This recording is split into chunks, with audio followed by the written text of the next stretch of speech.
Hello and welcome to our Making Ovarian Cancer a Global Priority event. My name is Clara McKay. I'm CEO of the World Ovarian Cancer Coalition. For those of you who may not be familiar with our work, we are a global network of over 160 patient advocacy organizations. But we work right across the ovarian cancer community, including with the clinical community. So I am just simply delighted to see so many people here today. I think at our last check, we had over 160 registrations from over 25 countries. I'm also delighted to welcome our industry sponsors here today. Our heartfelt thank you for your support to make this event available, enable us to do this event. So many of you will have attended the launch of our global charter in September.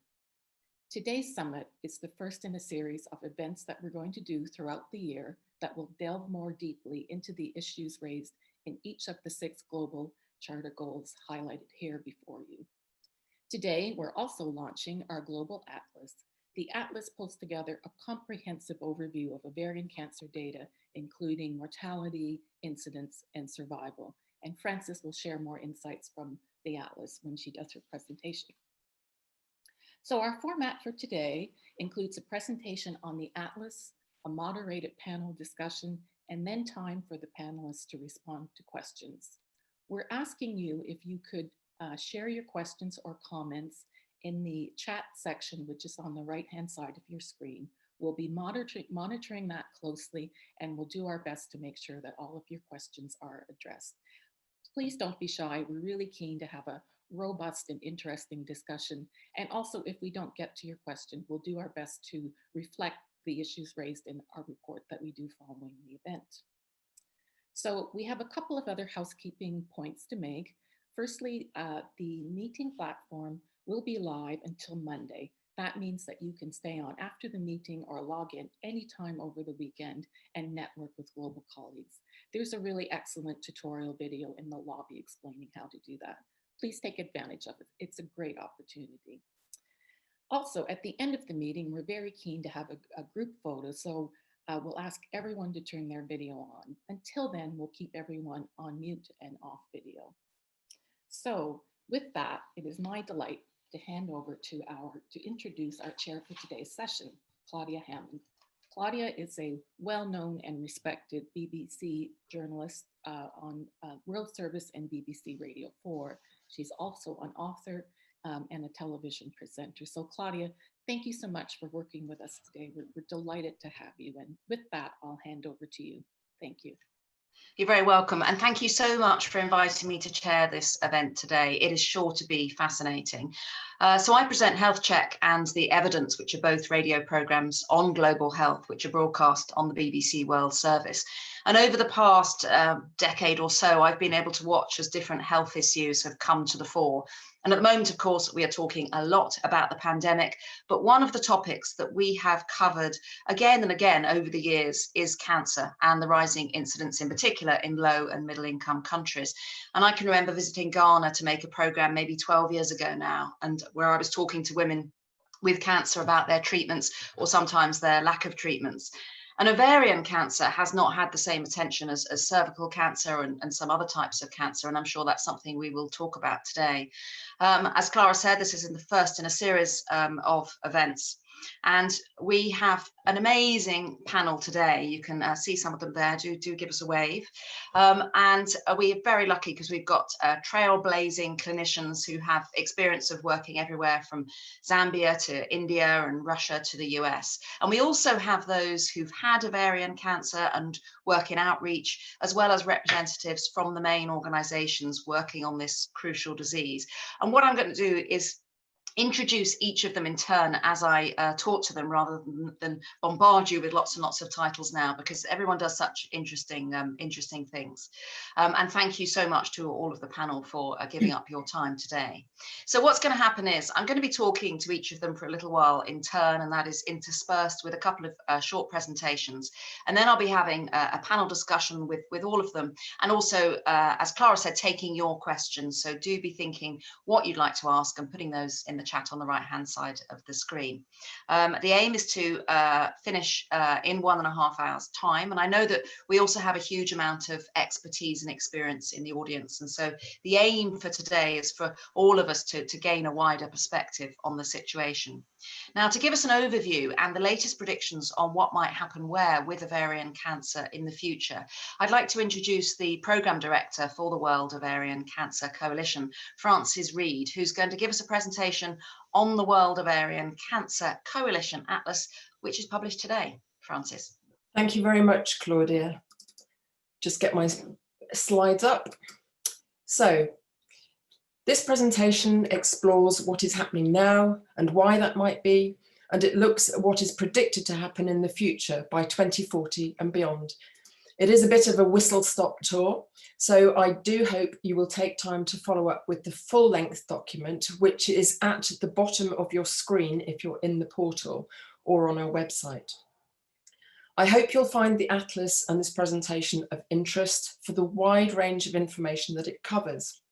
And I hope it opens your eyes to the fact that for the majority of women with ovarian cancer, their experience is far from that seen in leading centres of excellence. And I hope it will inspire you to act, no matter where you live, to find out what more can be done in your country to optimise women's chances of survival. Globocan on their Cancer Today site show the estimated number of cases and deaths globally of ovarian cancer in 2018. You'll see there nearly 300,000 cases. And it was thought there are nearly or more than 750,000 living within 5 years of their diagnosis. Rates of ovarian cancer are highest in high-income countries, where the age standardised incidence rate is above 8.2 per 100,000. Compared to below 3.8 in some low-income settings, such as sub-Saharan Africa. But interestingly, recent evidence shows that as countries develop economically, or areas within a country develop economically, the incidence rates rise. The Atlas also covers a lot of other risk factors too. Using Globocan as a source, you can see here that women with the largest numbers of women with ovarian cancer diagnosed each year are at the top, and it's the purple line you're looking at. The teal line is the prevalence, so the number of women living within 5 years. And you can see that China, followed by India, the United States, Russia, Indonesia, and Japan top the bill. This chart compares the burden of gynecologic cancers by high or low and middle income status. Ovarian cancer cases are at the bottom in the teal colour, cervical in the middle, and uterine or endometrial cancers at the top. And overall, you can see that there are double the number of women diagnosed each year with ovarian cancer in low and middle income countries compared to high income countries. You'll also see how much of a burden cervical cancer is in low and middle income countries, where it's often diagnosed, like ovarian cancer, at a late stage. And it's fair to say in these countries that cancer in general is regarded as a disease of the rich, or has been at least, and the health policy focus has very much been on communicable diseases rather than non-communicable diseases such as cancer. However, with cervical cancer, that is beginning to change. Not only are there now tools such as screening and vaccination, but the World Health Organization has adopted a cervical cancer elimination strategy, a major step forward, but one that took a considerable number of years of work to bring about. It's also widely acknowledged that there is limited good quality cancer data in these countries, and this is a major challenge. National estimates often have to be constructed or inferred from information that is available for small populations of the country, or even from neighbouring countries. And the WHO say that just 1 in 5 low or middle income countries have the necessary data to drive their cancer policy. This is a reminder that ovarian cancer is not one disease. It's a number of different diseases which behave differently, respond differently to treatments, affect women at different ages and of different ethnicities. Most statistics you'll come across, though, tend to lump it under one category, which can be very misleading. Nor is there even one system for describing the extent to which the disease has spread at diagnosis. The US uses SEER data with 3 categories, and the Federation of International Gynecology and Obstetrics have 4. You'll read in the atlas of the wide variation in guidelines, even in high-income countries, that are used to diagnose women with ovarian cancer, both in terms of the symptoms and tests they should undergo. You'll also read of the lack of adherence to clinical guidelines, again in higher income countries, which detracts from best possible care. And although there are guidelines that have been adapted for lower income countries, studies show that they're not adhered to because local facilities are inadequate, the information too complex, and they're not suitable to the local setting. Training programs for gynecologic oncologists vary around the world, and many low and middle income countries have great challenges in terms of training and retaining specialists, especially in surgery, and building the appropriate infrastructure, including pathology and imaging.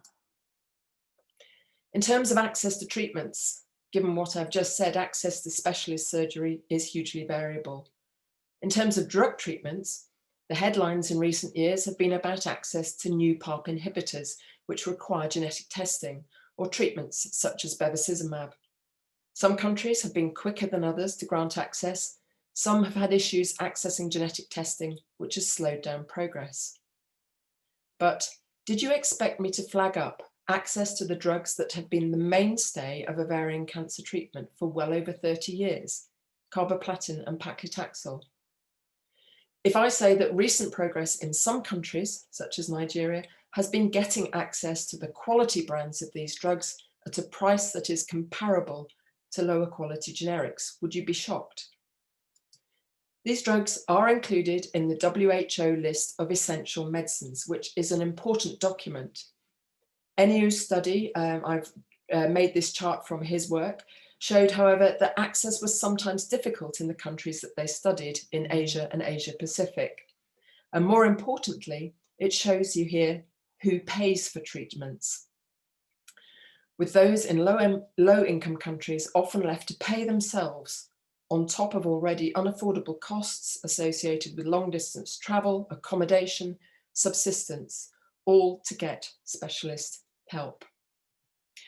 NEU goes on to say that even in countries where the costs of these basic drugs are covered, many are still at risk of financial catastrophe as a result of their cancer care. And that's why the UN 2030 Sustainable Development Goal 3.8 on universal health coverage is a very important step we support. It requires that everyone, everywhere can access essential healthcare without experiencing financial ruin as a result of care. It's perhaps not surprising then that survival rates vary very widely around the world, but a word of caution, comparing survival rates between countries is often a case of trying to compare apples and pears. Therefore, if you do want to compare statistics, make sure you choose those that emerge from one study or from highly comparable studies, as each will use different background mortality figures, dates of collection, different selection of codes, and so on. When you do look at such studies, such as the Concord studies or the International Cancer Benchmarking Partnership studies, you can get important information and find potential ways forward for progress. They explore factors affecting survival, including the delays in women seeking help, delays in investigations, be that access to investigations or willingness to investigate, lack of doctors and specialist staff, difficulty accessing specialist services and pathology, access to existing and new drugs, and a lack of data amongst the items. So as we at the World Ovarian Cancer Coalition know through our Every Woman study and through studies like these that I've just mentioned, there is much room for progress now and much we can learn from each other.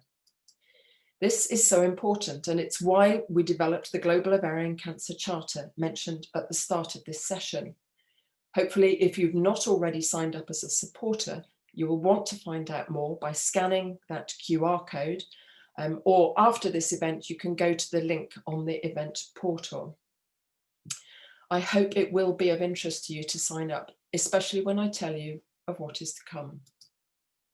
Globocam predicts a 47% increase in incidence of ovarian cancer by 2040 and a similar increase in mortality. What is a burden now on your health systems is only set to increase. Therefore, we must do all we can to highlight the challenges there are and the opportunities to overcome them, no matter where we are.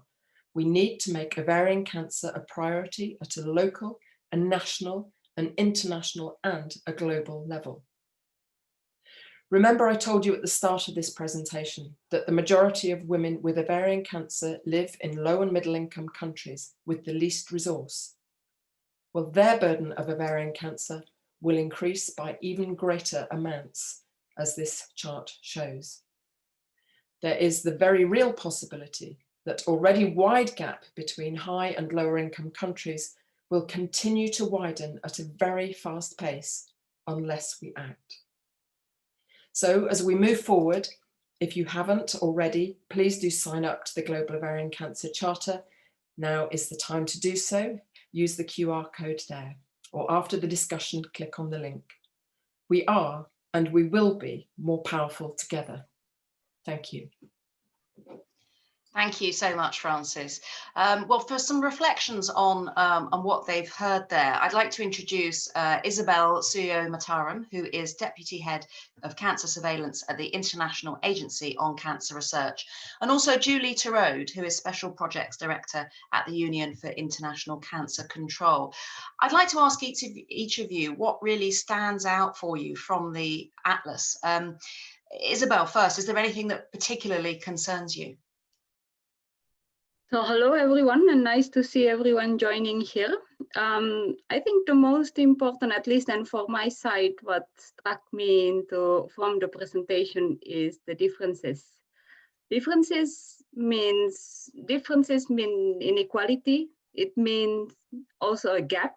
It means also that there's someone doing really well or doing well, and then it means that someone is not doing so well. And then I think for some things, differences are really good, but then in this case, I think differences are really bad. And then what Frances is showing, that some countries are really doing okay, having much lower incidence, much lower mortality. I mean, there's 2-3 times differences between countries, and also differences in survival. I mean, it just can't be right to have such a big level of differences. And then if we see from different studies, you see not only differences between countries, yeah, you see even within the country differences in different socioeconomic groups, in different age groups, even I mean the younger people or the older people, etc., etc. And then in this case, it's something that should be unacceptable that there's such a big difference in all these measures. Yes, and Julie, what strikes you about what you've just heard? Thanks, Claudia. I mean, really, I was struck by 2 high-level thoughts. The first, that how many of the findings are not unique to ovarian cancer. Most challenges are health system challenges, which are critical to be solved for all cancers before we can really push hard in raising awareness in the community. So setting up a well-oiled referral system is important to optimize outcomes for countries and health services, but also, of course, for patients.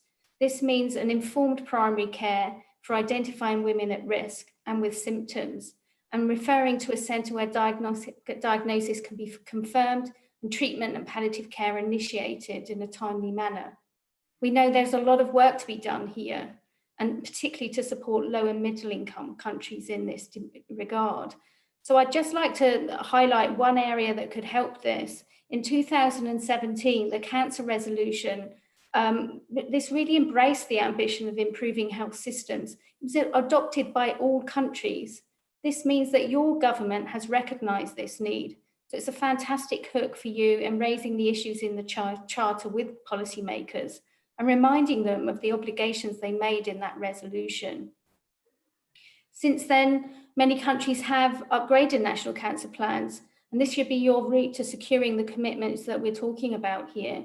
I can post on the chat or on the platform a website where you can find your own country's cancer plan and look to find partners in the cancer community that are pushing for the same improvements.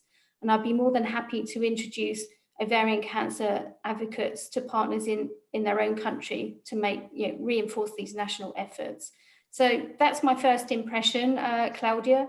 The second is really that the global health community still has so much more to do to boost the profile of women's health beyond that of maternal and reproductive health. So this is an excellent, there are some excellent pieces of work emerging that are really trying to show the impact of the loss of women's lives to families, communities, and economies. This should help the ovarian cancer advocacy and also provide allies in the field of women's health that are really championing these issues. But for me, it also makes the case that we need to talk more about women's cancers and not be too quick to break down into cancer-specific issues. And as Francis mentioned, this year we have secured the WHO global strategy towards the elimination of cervical cancer.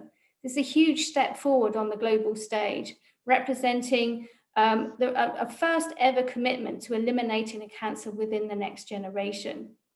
This strategy was adopted over the summer at the World Health Assembly, despite the focus on COVID-19.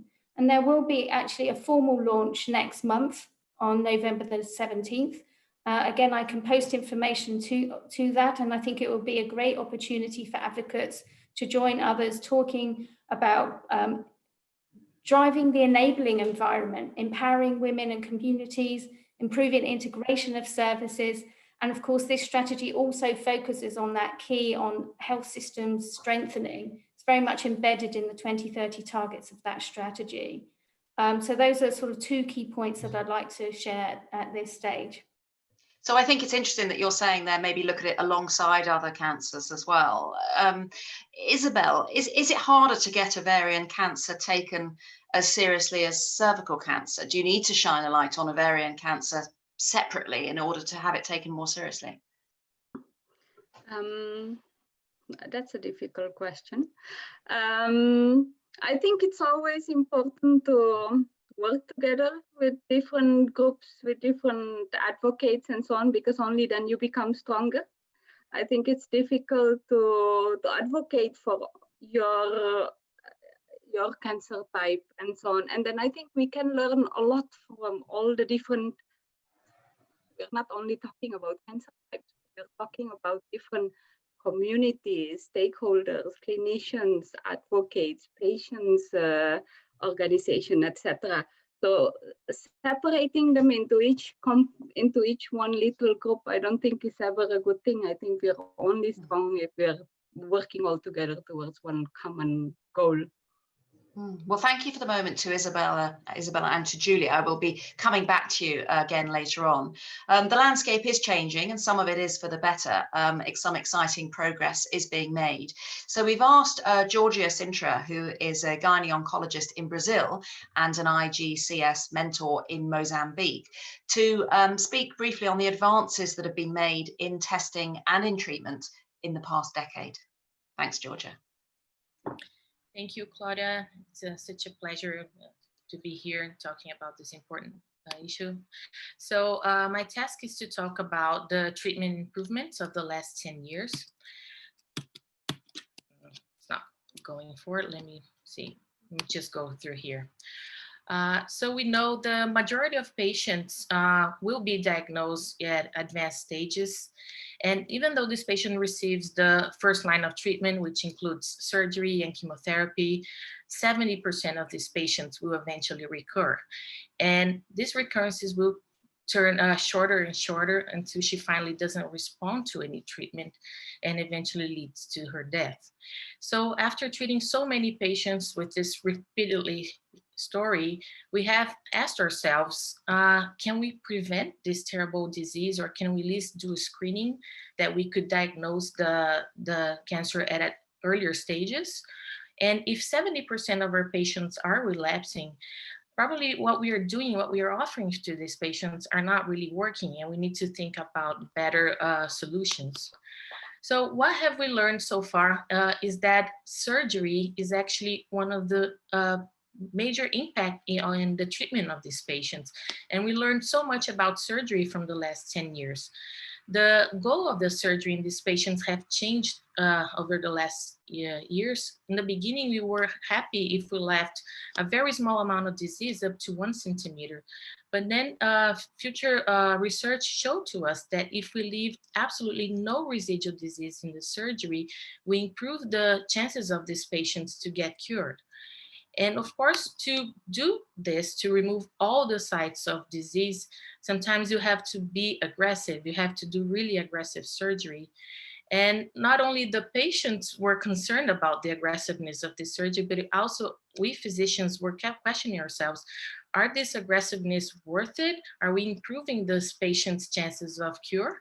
And what we see is that along the years, when we started getting more aggressive, if this aggressive means that you're removing more and more of the disease, in leaving no residual disease, we are actually improving the chances of these patients to get cured. And of course, to do such an aggressive surgery, you need to be a trained and specialized surgeon, and this patient must be treated at a specialized hospital. So what we know is that the ideal situation is that all ovarian cancer patients should be treated by gynecologic oncologists at referral centers. This is the only way we can improve her chances of cure and diminishes that rate of 70% of recurrences.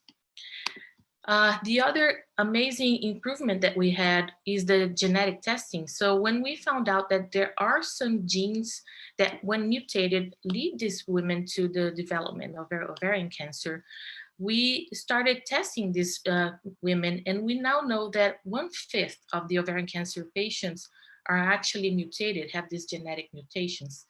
And one might think that, you can know which of these women are. They're usually young. They have many relatives that have also cancer, but this is not what we see. What we see is that many women with genetic mutations have the diagnosis at age 60 or older, and not many of them have the family history. And that's why the society guidelines give us the orientation to test all women with epithelial ovarian cancer for these genetic mutations.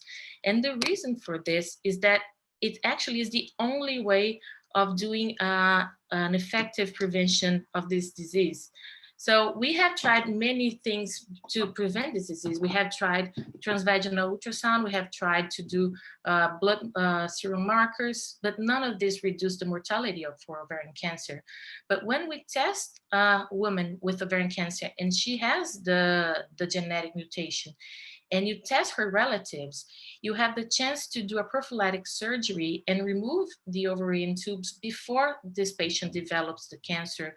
And this is shown to decrease the rate of death of these patients for any cause, because we're reducing the risk of ovarian cancer, but we are also reducing the risk of other cancers by doing an active screening in these patients. And the genetic testing also helped us to develop new drugs, because we now know that we know the defect of these patients, what they have, and we were able to develop a new drug, the PARP inhibitors, that we know that in the mutated patients have absolutely with no precedent improvement in progression-free survival. And we actually know that these drugs also improve the progression-free survival even in non-mutated patients. So to know which patients are mutated or not, we're actually giving a personalized therapy and knowing what drugs work the best for these patients. And the future perspectives is that we're going to associate the new drugs that we have now in the treatment of this cancer, which is bevacizumab and PARP inhibitors, in order to increase the chances of survival and eventually turning this terrible disease into a chronic disease. We're now seeing patients with stage 3 living up to 60 months. So we have developed a lot of improvements in surgery and in new treatments to give a better life and better chances of survival to these patients. Thank you again. Thank you very much, Georgia. So there has been some progress, but of course the impact of these developments will vary in different parts of the world. So what I'd like to do now is to take a whistle-stop tour of the situation on the ground with our panel of clinicians. So first of all, I'd like to introduce Asima Mukhopadhyay. And Asima is a gynae oncologist working in both the UK and in India. She also acts as a mentor in Nepal and is the co-inventor of one of the new PARP inhibitors, and with the funds from that is working a lot with patient support groups in India. So can I ask you, Asima, how much would these advances that we've been hearing about with the genetic testing and the new drugs, how much would they be part of normal daily practice in these three countries that you're working in and involved with, the UK, India and Nepal? What would you see in those three countries? Well, thank you very much, Claudia, for asking this question. And I think within the next 5 minutes, I just need to touch upon a few points that in India, we did a study, and there are a lot of younger women actually having cancer compared to the Western counterparts, about 10 to 15 years younger. 30% of them have BRCA germline positive. And if you think about the numbers going to increase in the incidence of ovarian cancer, that would mean that a significant number of family members are going to be at risk of developing not only ovarian, but breast cancer and so on. So yes, I think that the BRCA testing, they should be a part of the funding mechanisms in the government, and that is possibly one of the policy making things we need to push on. They're not terribly costly at the moment, and the cost is going to come down.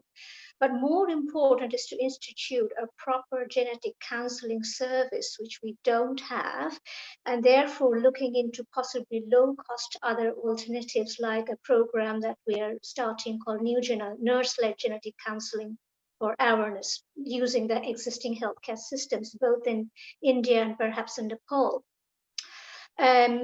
Looking into PARP inhibitors, and as I say, 10 years has been such a progress from it's heartening to see it being developed as a standard of care in your lifetime when you start working on these. But it's heartbreaking to see that 80% of the world, or the women, are perhaps they do not have access. Even you cannot push the governments to fund for these drugs because they're so costly. So I don't know, we need alternative strategies. Some of the work that we're doing now with CRUK and Government of India is to kind of develop intermittent dosing schedules, and so I think there is a lot of work to do in order to improve access in terms of these things. And I think the other most important aspect, which is much less costly compared to the others, but moving on to what Georgina said, just now, improving the quality and access of surgery.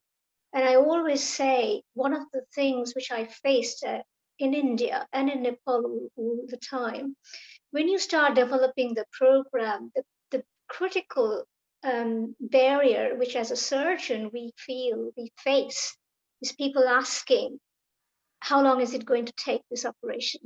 Are you going to finish at 5 o'clock? And that takes some sort of convincing to the health management that 4 hours extra in operating room, 4 days extra in ICU does improve 4 years of extra life. And that's not only in India or Nepal, even in NHS, we're struggling to provide extra theatre time. And I think it's about health literacy and pushing the agenda that even simple things like this would improve the type of surgeries that we can do properly and improve the survival. The other point which you mentioned about cervical cancer, how do you push the agenda of ovarian cancer when cervical cancer is so prominent, funding, awareness and everything in India, for example. And I think it's like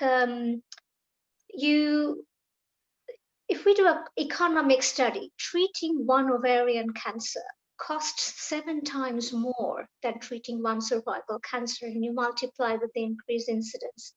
And I think, you just need to push on with these figures, and, hopefully charters like this will help. So do you think that there isn't that much hope then for low-income countries when it is so much more expensive to treat, whichever way you're doing it, and needs more resources than, say, cervical cancer?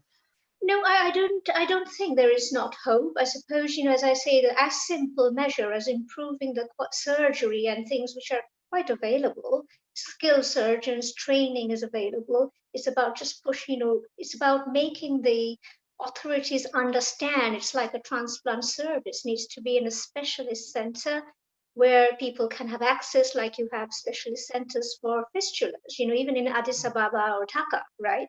But people need to know this is what is required, concentrate your resources on there, and that itself, even without PARP inhibitors, will push your survival. And then hopefully with the years, you would imagine that, some form of alternative strategies will come around. We're all working on it so that it will improve, but it's a time now to start doing these things. Well, thank you for the moment, Asima. Next, I'd like to introduce Dorothy Lombe from Zambia, who's a radiation oncologist working at the only cancer hospital in Zambia. And Dorothy's also worked in South Africa, Russia, and Canada. So Dorothy, you're very well placed to see the range of what's available. So in Zambia, how is life for a woman with ovarian cancer?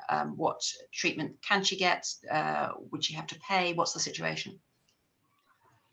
Thank you very much, Claudia, and thank you for the insightful information that everyone has given so far.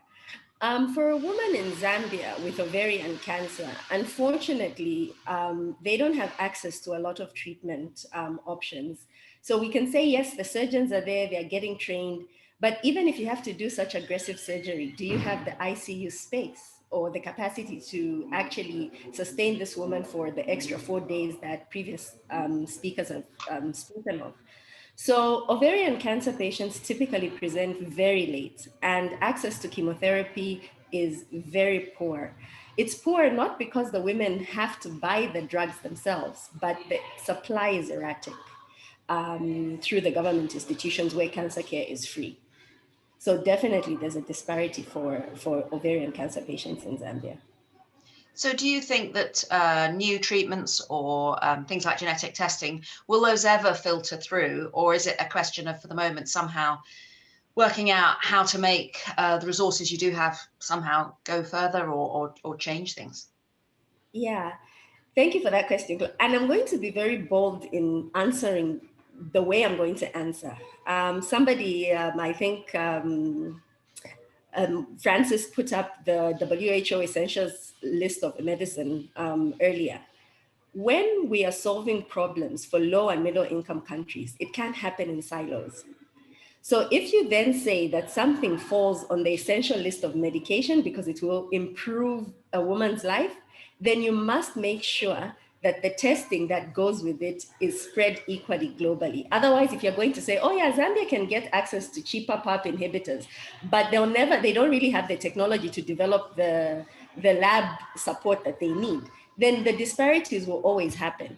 So I think the global health community needs to stop defining where we stop and start. It needs to be a blanket sort of improvement for the type of services that we offer in cancer care. And that has been the biggest problem.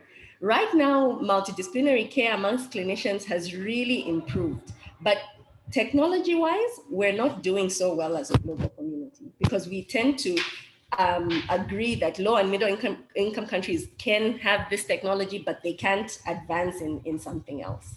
Yeah. And you have your own website where you raise awareness about cancer care in Zambia. How difficult has it been to get the message out there? It's been relatively difficult because of access to, for example, for the website, for people who have access to internet, that's okay. But I actually run the same blogs through our national newspaper every Monday. So that gives a wider audience.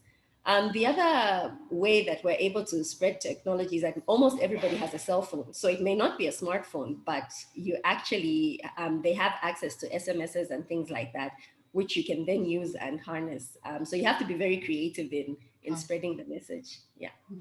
Well, thank you for the moment, Dorothy. I'd like to welcome back Georgia Sintra, who we heard from before, who's a gyno-oncologist in Brazil, as we said before.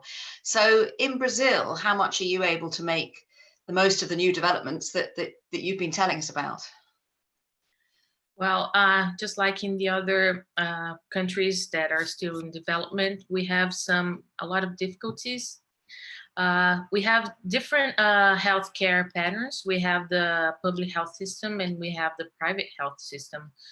And these patients, unfortunately, are treated in two completely different ways in every aspect until the diagnosis. So the patients in the public health system have some difficulties in accessing a healthcare provider when they start developing symptoms.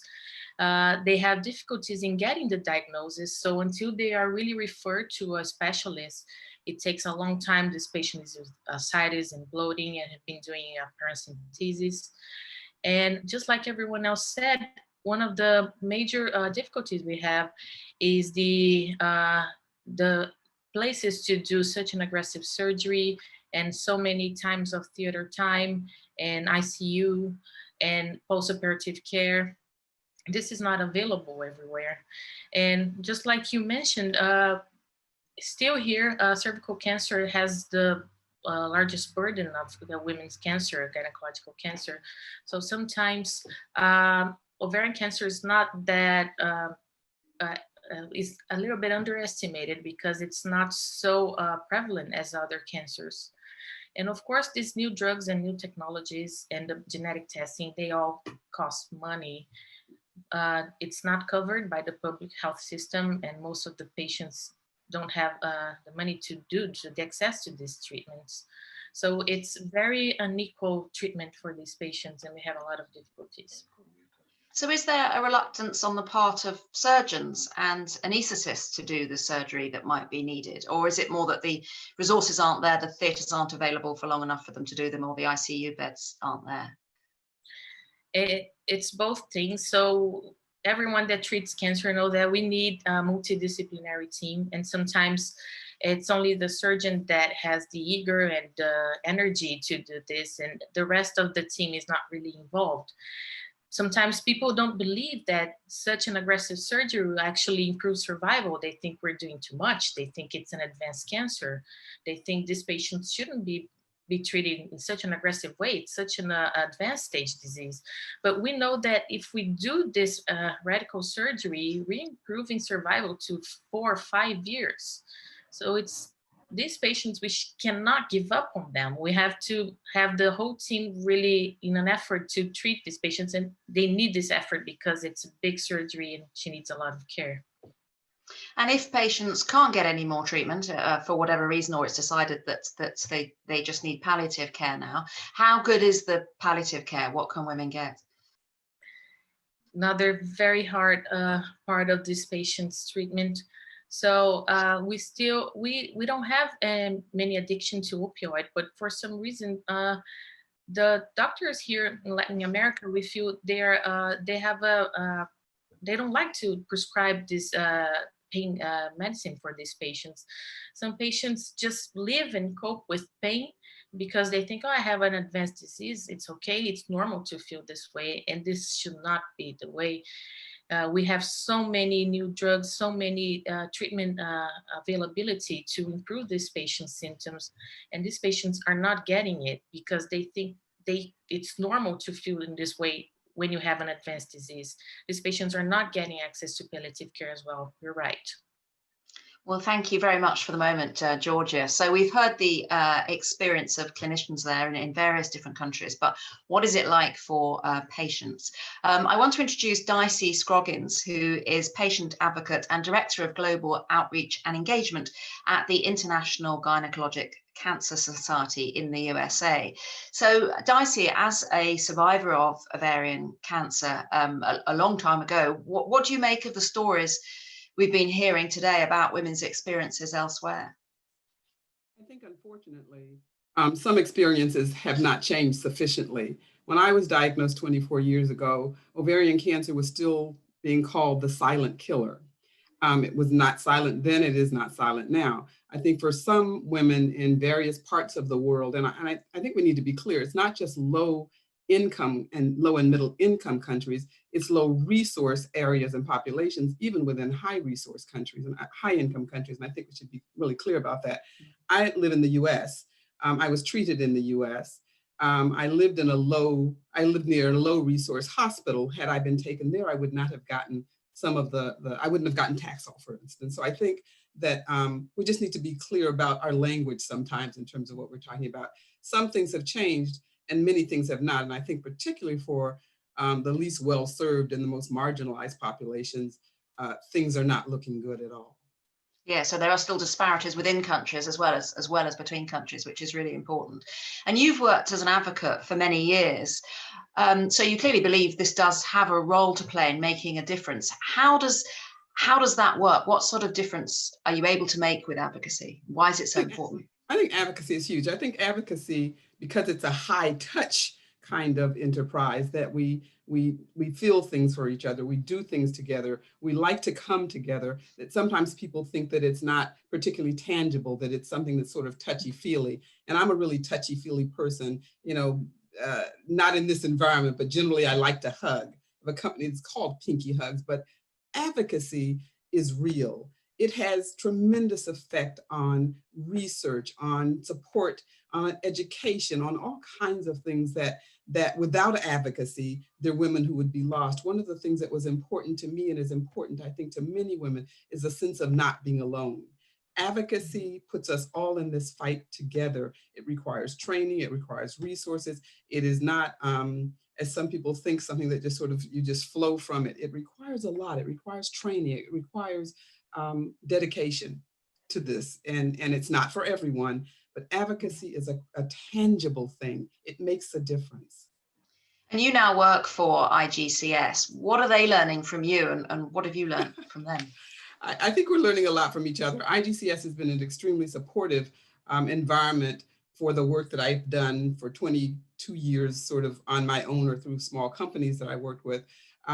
It provides me with access to a wider range and variety of women and organizations all over the world, which is very important. I always had good contacts in those kinds of relationships, but the truth is, as an individual, I cannot do what IGCS can do as an organization, with all of its members and with all of its programming directed in certain ways. So that's what it has been for me. And I think some of the things that I'm gaining, that it has gained for me, I think, is that sense that all things are possible, that advocacy is real. Now, advocacy wasn't invented at IGCS when I came along. They were doing things before I got there. It was not embedded in the same way. And I think they're learning from me how to embed it in different ways and how important it is and how we can grow as an organization and benefit more women and families and communities. And I have to comment on something that was said a few minutes ago about palliative care. When women and families hear palliative care, it strikes fear in their hearts because they think it means end of life. And one of the things that we as advocates try to do is work on both the survivorship and survival and survivorship. They're not, either or propositions. Every woman, everywhere, under every circumstance, deserves both, to live long and to live well. And real palliative care starts at diagnosis. Very well said. Well, thank you for the moment. I'd like to introduce next Elizabeth Bohr, who is Chief Executive Officer of Ovarian Cancer Canada and Chair of the World Ovarian Cancer Coalition. Now, you've been leading Ovarian Cancer Canada for 20 years, and we were talking there about advocacy. How have you seen advocacy change over those last 2 decades? It's been an enormous change, like a wave, actually, Claudia. 20 years ago, there was no gathered, connected community of advocates for ovarian cancer. The nature of the disease, many women very ill, recurring, and the low survival rate meant that there simply wasn't a connected community. And it's really taken about 10 to 15 years to build that. Certainly in Canada, it's taken us 15 years to connect women, to get them in touch with each other, and then to make them believe that they can make a difference. Wonderful best practices from breast cancer and the AIDS community on advocacy. We just had to get the people organized to move forward. So did you deliberately look to see what the HIV and the breast cancer communities had done and try to copy that? Specifically, yes, breast cancer for sure. We looked at how they had galvanized government to get government policies changed, creation of special funds. And in Canada, we worked for 4 years once we had the advocates organized to get research funding led by our chief scientist, Barbara van der Heijden, that put together a wonderful program. And we were able to get $10 million for research funding in ovarian cancer in Canada for the first time ever. It was our community's voices that did that. And so what was the key to that success? Is it about getting those voices in the community and somehow also getting people on board to collaborate? How do you then do the next step? Yeah, we had to get them organized, get everyone on the same page with the plan. And the clinical and scientific community agreed on the plan. Then we had to train the volunteers. And then we had to get our key messages. And some of the feedback that we got from government officials and policymakers was that one of our greatest successes was that we never changed the message. We didn't ask for more money halfway through. We didn't change the dialogue. We kept saying the same thing year after year. We taught them about what the need was. Many didn't know of the many gaps and challenges for ovarian cancer. We had to educate. We had to keep saying the same thing. We had to tell them why what they were doing wasn't working. And then we got the money. So you were picking something specific and then carrying on and on with it. As chair of the World Ovarian Cancer Coalition, there have been all sorts of issues that have been discussed today. How is the coalition planning to work on some of these issues that have already come up? Well, I think we're very privileged to have a wonderful team that has looked at what came out of the Every Woman study and broken the priorities down. So I feel we have great momentum. It would be so easy to get discouraged when you listen to the outcomes and you look at all of the challenges that most women's experience is not best practice, that there are variations in guidelines everywhere within developed countries. But I think that by breaking the pieces down and looking at where we can start, for example, the low and middle income, low resourced areas, partnering with the right people, IGCS, UICC, and it's very important for us to have those voices and partnerships with us on this. I do believe that we can make a difference, and we can make sure that every woman, regardless of where she lives, has the very best possible chance of survival. And Dicey highlighted that there can be huge disparities within a country and within a high income country. Do you see that even in somewhere like Canada? Do you see disparities within the country about what is available to women? Oh, we do indeed, urban versus rural. And we've just launched the Every Woman Study Canadian edition to build on more Canadian information from the original global study that was carried out and some Canadian women participated in, because we want to dig deeper into that. We want to know where the disparities are. Where are women not getting the treatment that we know now could be available and make a difference to all women? Well, thank you for the moment. And what I want to do now is to talk to all of our panelists together for a while. Do keep your questions coming in. There's lots of questions coming. I'm going to talk to everyone for a short time, and then we're going to come to those questions. But I think there are various issues that have come up here. And one thing I'd like to know from some of you is, we've been hearing that the gap is set to widen between those in the lowest and the highest income settings. So thinking about the low and middle income countries, is there something that should be available as a minimum or not? You know, we've heard some suggestions earlier that maybe that's not the best idea. But Isabel, let me start with you with that. Is there something that should be available as a minimum to women in low and middle income settings? Now, I'm going to take one of the most simple thing. I'm not going to get into surgery and so on, because other people here are going to advocate for it. I'm going to advocate for data. Data in low and middle income countries is so much less. And then without the data, we can't start advocating, we can't start making the right choices, we can't start talking about ovarian cancer in these countries. What about making the data available? High, good quality data in every countries, in low and middle income countries, so we can start talking about ovarian cancer and making it a priority for us all. And how difficult would it be to make that data available? How big an ask is this? I think it's a small one, because we see that in a lot of countries, there's a lot of different success stories. So it's possible, even in the lowest income countries. It is difficult. I'm not saying it's something easy, but we can start with something small, just getting the basic data. And then I think from there, we can then move forward together. So you'd like data. Asima, what would you say? What should be available as a minimum to women in low and middle income settings? I think, I think data is very important. I mean, otherwise you cannot push for anything. I suppose just learning from my experience, in order to push primary surgery forward, the only thing worked is to show the data that the survival is improving and it's working. Otherwise, I couldn't have convinced the management that I need longer hours of operating and so on. So I think that's the basis. And I think, I think, the two things which should be minimum is, there is no lack of skilled surgeons, as Georgia said, is to push the agenda that, we do need good quality surgery in a centralized service. And I think genetic testing, because we can save a lot of lives coming in future. Dorothy, what would you say should be made available as a minimum? Yeah, so other than the data, I think palliative care needs to be there as a minimum, because as Dicey eloquently put it, whether someone is getting radical treatment or whether someone has incurable disease, palliative care interventions are needed. And Julie, what would you say are the biggest blocks at the moment to being able to provide some of these things that people have said should be provided as a minimum?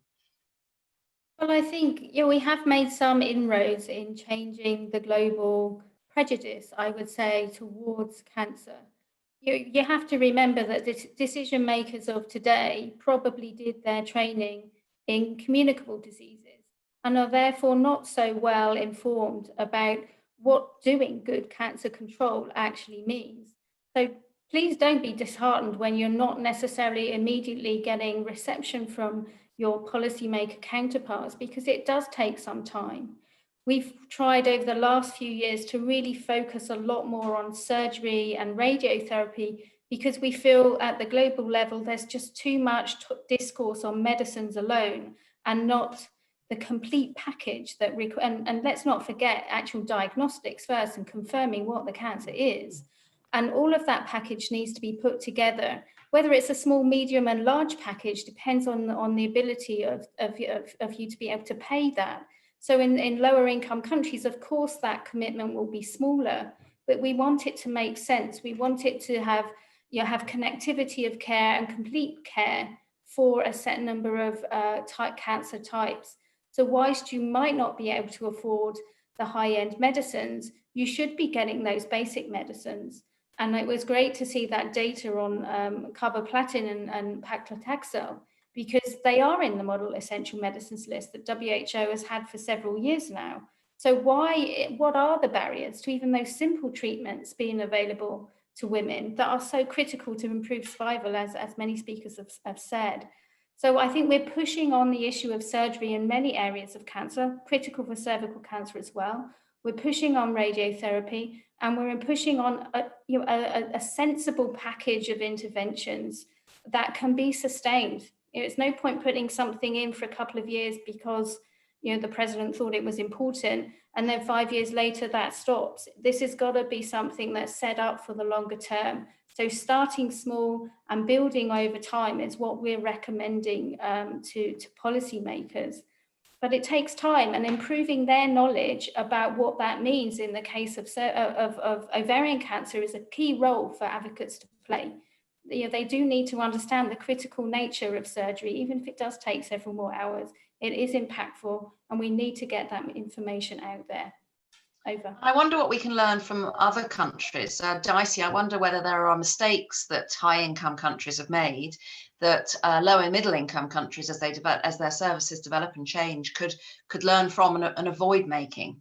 Is there anything you'd say, Dicey? There are. I think one is the lack of what I consider bidirectional education, that education flows both ways. And I think we have to, I think there's an opportunity in low and middle income countries, particularly where there isn't a really robust clinical trials enterprise, for instance, for them to learn from their patients and advocates and what has happened before, that they listen and that we take part in that. I think that's really essential. It's a part of health literacy as far as I'm concerned. So I think that's really important, that we need robust advocacy in general, and that there is no country on the planet that cannot develop robust advocacy and see the rewards from it. So I think those are some of the things. When I think of the blocks, some of them are just perception. There's perception, for instance, about palliative care and comfort care, depending on your status in the world, in quotes, that we need to begin to not think that if you live in certain settings,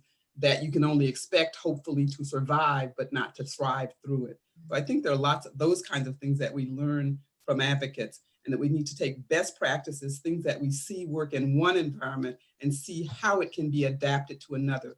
We don't have to reinvent the wheel. And Dorothy and Nasima, I'd like to ask both of you, how do you think better use could be made of the people or the care already available on the ground? Is there a way of, without lots more resources, of changing just the way things are done? Dorothy, what would you say? I would say a combination of listening to the local experts and adaptation to that. I think a lot of what happens is that we think the experts are the people who are educated, but the experts are actually the people who experience it. So we do know that we'll give the example of surgery, which is very much needed for ovarian cancer. But if I'm going to force a woman to undergo a very aggressive surgery and I have no support for that, no matter how much you tell me that's the standard of care, it just won't help that woman in the long run. It will help me as a health provider to give you stats out there. So I think that would be my contribution. And Nasima, what would you say? How could more be made of what is already on the ground in different places? I just second the thoughts of Dorothy. I think you're absolutely right. There are things there. It just needs reinforcement to build around that, and it is not necessarily super high tech.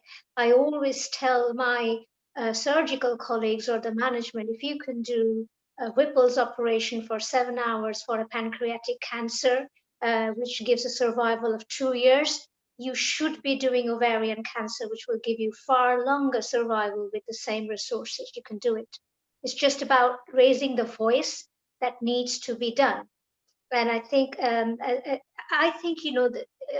people don't realize perhaps the paradigm shift, that it's not about people living 2 to 3 years anymore. It's about people can live longer.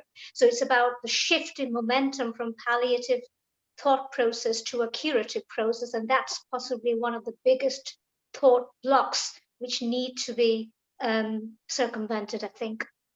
So as you said, it's about getting the message out there. Elizabeth, what would you say about how to get it made a global priority when in the Every Woman study, 2/3 of women who were diagnosed with ovarian cancer had never heard of it until they got their diagnosis? So it seems that there's quite a long way to go in terms of that. How can that message get out there better? Yeah, there's no question, Claudia, there are a lot of challenges, but I think this movement is what is needed to change that. I think that working with all of these representatives globally, the members of the World Ovarian Cancer Coalition, the member organizations, and using what those of us who are working in it every day know to help others start movements in their own countries and build the advocacy there. I think it's, getting the voices loud and strong and helping other countries do the same is how the change will happen. Well, we've got lots of questions coming in, and I want to start putting some of those questions from people who are watching to our panelists. And there's one actually very related to this and about very practical terms, which I'll put to you, Julie, which is that Ray Fidel asks, how can we onboard state as well as media and policymakers to get behind the Charter and to develop a strategic plan? And other people are asking about, in practical terms, what can advocates or professionals do to make change and get it out there? What are the practical steps they can take? Well, firstly, I think the World Ovarian Cancer Coalition has put some great tools in front of advocates. What that enables you to do is have a joint message that's being echoed by others, but also then really tailor it to your national needs. I would really strongly recommend getting a big group around you to really reinforce the message. As I've said, reach out to other cancer groups. There are a lot of things that you need to open the door on cancer control more broadly before you can get down to the details of any different cancers. So think about the broader support, particularly in women's health areas, women empowerment, women's rights, to really try and pick up this message. And I think one thing that really resonates with the media is the shock factor of these disparities. Disparities globally, but also nationally, as Dicey's already pointed out. Why should this poor access be available to ovarian cancer patients when breast cancer patients are getting that access? So, making these comparisons and showing what could be achieved with very small changes, I think are the first steps to get yourself established, show yourself as a source of trusted information and high quality information so that it can continue that dialogue over time. And when it comes to access, there's a related question actually about clinical trials and saying, why is it that women living in low resource settings, whether in a high or low income country, within those, why can't researchers or clinicians do more to bring clinical trials to patients in the low resource settings? What is it that makes that difficult? Asima, this would be an interesting one for you because you are trying to do trials in India at the moment, aren't you? I suppose the answer is twofold, and I think I would start with the literacy, the educational system of the clinicians, because when I was training, I don't think we had enough of our knowledge of understanding of how clinical trials is so essential to build up in the practice. I learned that when I was training abroad in the UK, where I suppose you can't get into a specialist training until you have been through a research program. And I suppose these are the sort of things which is very beginning from the provider point of view.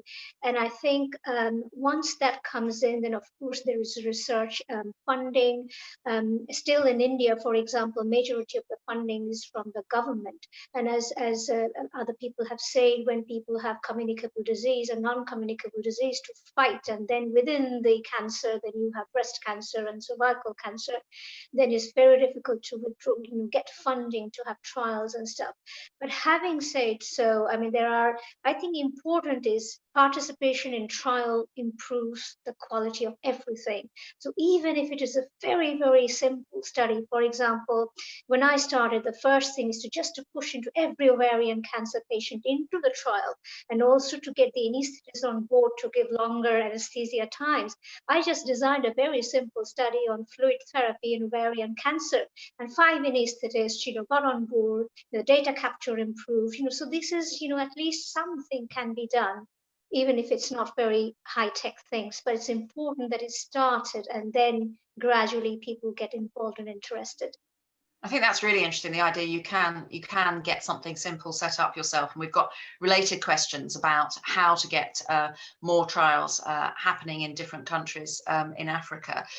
Dorothy, are trials something that you're able to collaborate on yourself, or what is it that stops you? What's the difficulties?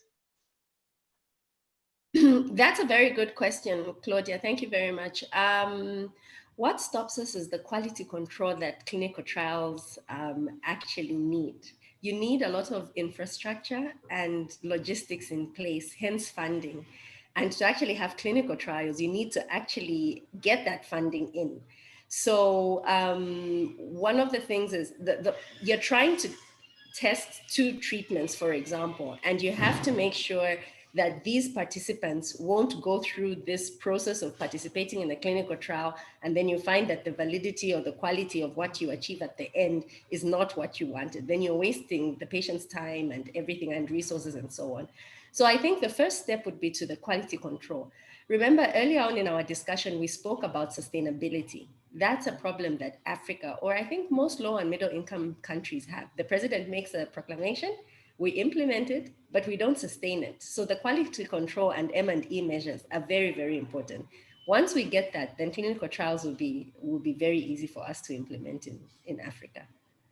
And also on research. Sorry, Dicey, yeah. Just a quick comment on clinical trials.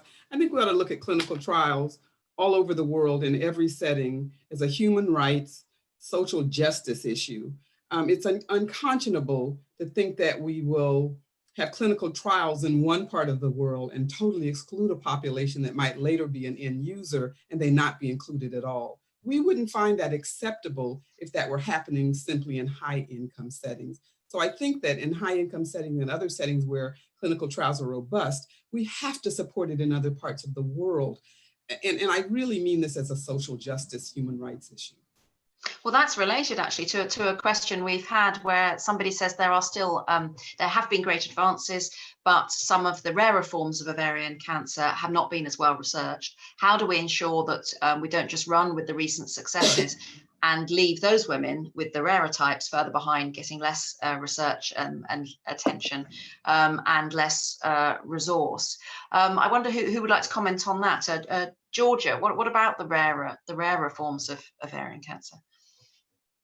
Yes, for these rare tumors, we need 2 major things. First, pathologists. So in order to diagnose these rare tumors, we need specialized pathologists. We know that in low-income countries, we don't have general pathologists available. I work in Mozambique as well, and sometimes we cannot do the diagnosis from some patients who have ovarian mass. They do surgery, but the specimens needs to be sent to another center, a big center, and that can take even more than a month to get there. So for us to do this rare tumor diagnosis, we need to also focus on the training in pathology. And this can be actually achieved by the now in the online strategies that we're using. We can photograph the slides. We can do telemetry we do that in Mozambique. So the pathologists have some doubts. They just scan the photos and they send to specialists in all over the country, and that's a way they can improve. But the other thing about these rare tumors is that we need a global coalition because they're so rare, and if we don't gather the data from all over the world, we will not have statistically significant data to know what's the best for these patients.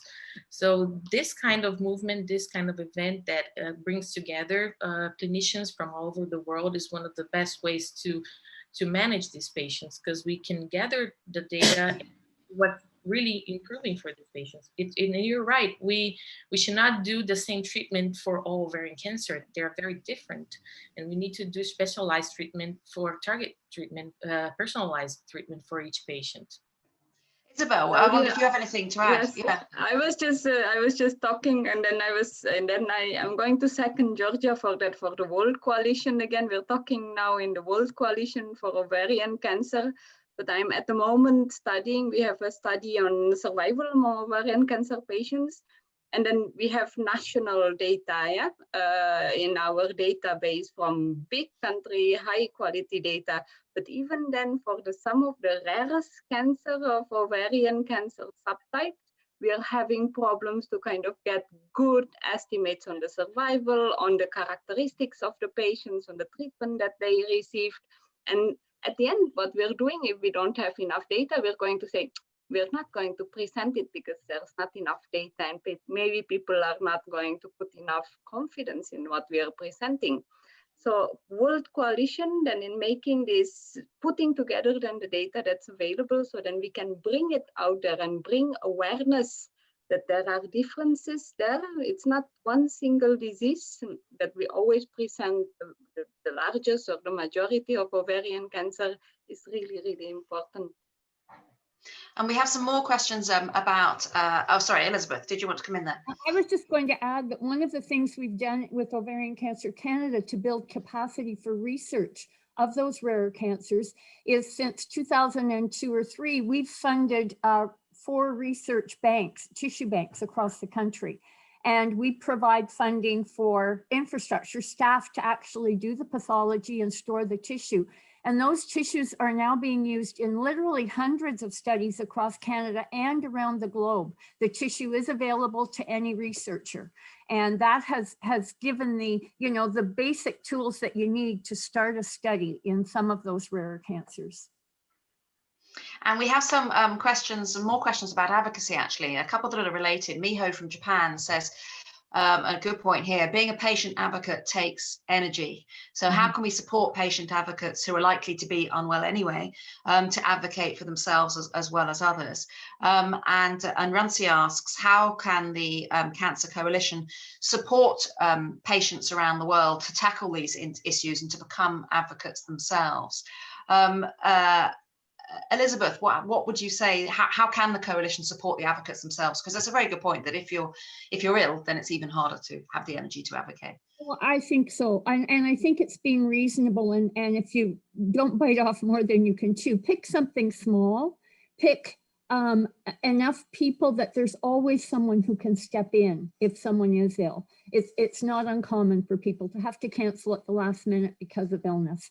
But I think being very focused, training women and preparing them for the advocacy work and the family members as well and friends that they will be doing is a way to make sure that you manage their time and their health and the strengths that they have.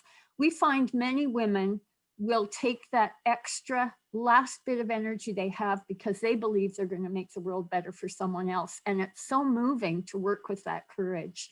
I think that through the World Coalition, through building the Charter Champions and the supporters, we will be able to link patient advocates in different areas of the world to places where they can learn on the issue that they want to build on in their country. How was this done? What did you do? How did you manage capacity?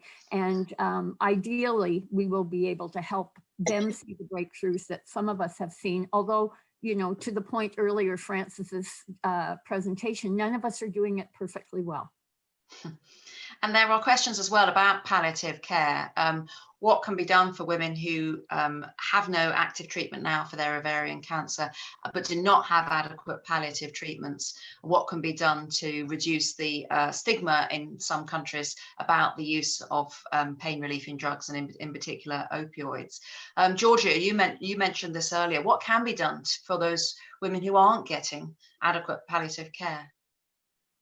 This is of major importance, especially in these low-income countries where we cannot always offer curative treatment and the ideal treatment. So unfortunately, most of these patients will become eventually palliative.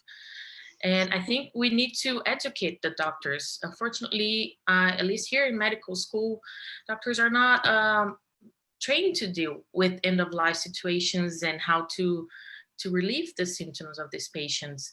Doctors are still having that eager to invest and do some aggressive things that won't really help these patients. The palliative care thought and knowledge is not widespread in medical school here in low-income countries. So some patients, we already know they're in the end of life care. We just need to make their lives better and with less symptoms. And still some doctors are afraid to give opioids because it might make the patient breathe less, and they are afraid that it might cause something. They're more afraid of the consequences than to help these patients with their symptoms. So we need to educate the doctors. I think this is the main start, that this is an important issue that we should offer these patients we should offer these patients the pain relief that we need. We need to educate the doctors.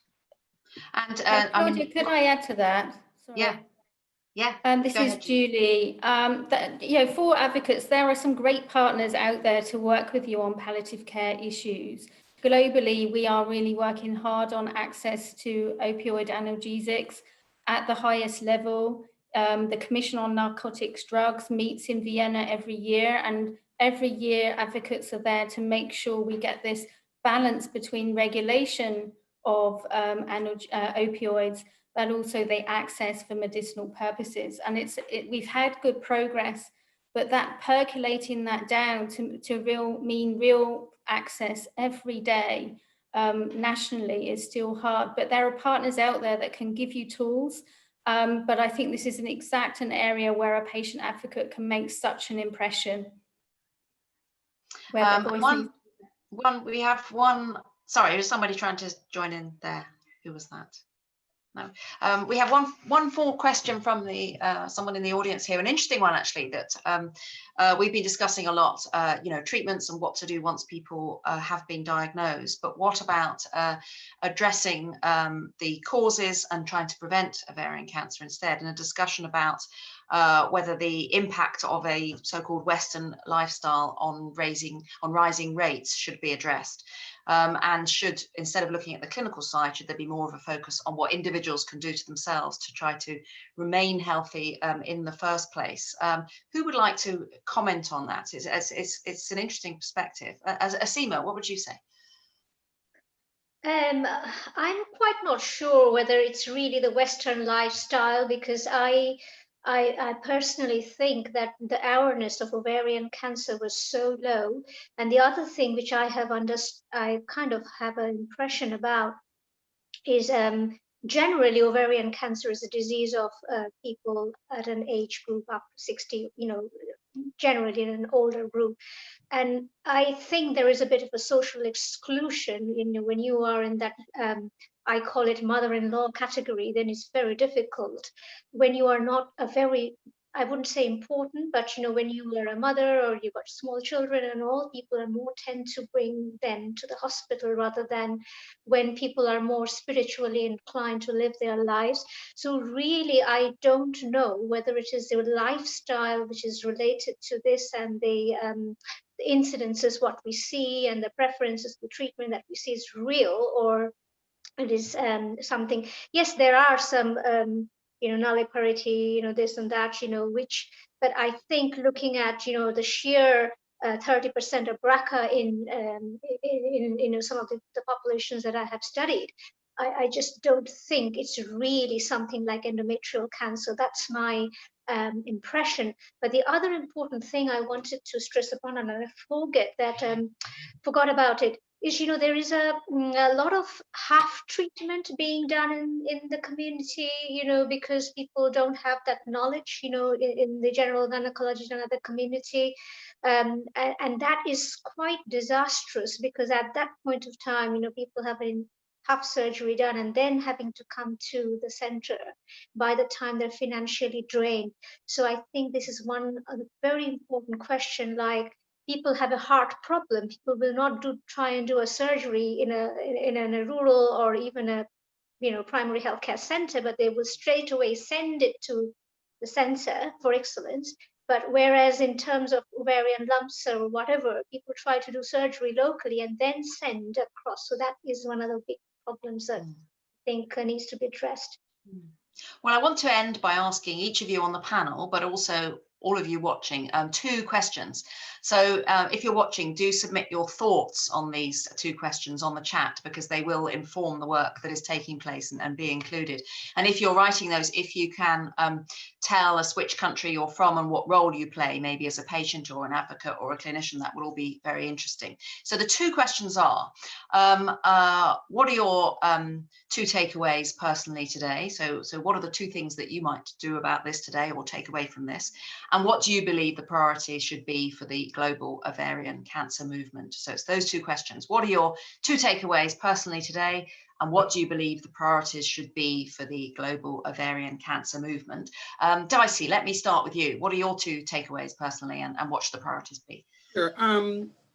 one that combines two things is, I think we have to look at women's health more holistically, that we tend to focus, health and well-being. There are lots of circumstances within a woman's life, particularly in certain settings, that don't bode well for their health and therefore for the health of a community. So I think we have to think in terms of what I consider general health literacy. And I think advocates and the advocacy movement can do much in that realm. So I think that's one of them. The second one I think is a real necessity for cancer registries.